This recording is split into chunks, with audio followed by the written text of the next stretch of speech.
اب اس کی اجازت بھی ہوتی ہے. کوئی بھی عمل جو فرائض کے علاوہ ہے اس کی اجازت ضروری ہے. اس کی اجازت ضروری ہے. اجازت کیا ہوتی ہے؟ آپ یہاں تہجد پڑھتے رہیں، کام تو بڑا اچھا کر رہے ہیں، لیکن شیطان ایک کونے پہ کھڑا ہنستا رہتا ہے، وہ تھکتا رہے، تیرا دل تو میرے ہاتھ میں ہے نا، جب جی چاہوں گا اس کو موڑ لوں گا. اور تم ایک دن شکایت ہوگی میں بڑا تہجد گزار تھا، مجھے پتہ نہیں کیا ہو گیا اور فرض نماز نہیں پڑھ سکتا. وہ شیطان نے دل موڑ دیا نا.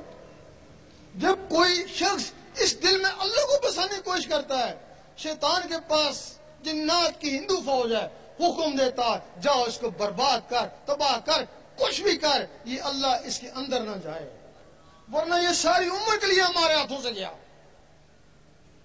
وہ حکم دیتا ہے جنات کو جاؤ اس کو برباد کرو، کچھ بھی کرو، اللہ اس کے اندر نہ جائے. تمہارے پاس تو ایک جن بھی نہیں ہے جو اس کا مقابلہ کرو.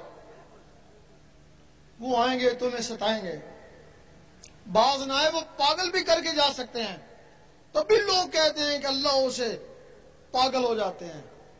لیکن جہاں سے اس کی اجازت ہوتی ہے اللہ تعالیٰ ان کو بھی ایک رحمانی فوج دیتا ہے نا. وہ شیطانی فوج تم پہ ٹوٹ پڑی، وہ رحمانی فوج شیطانوں پہ ٹوٹ پڑی.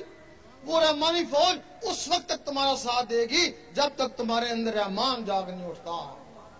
پھر بندہ نہیں رہے، بندہ نواز بن گئے.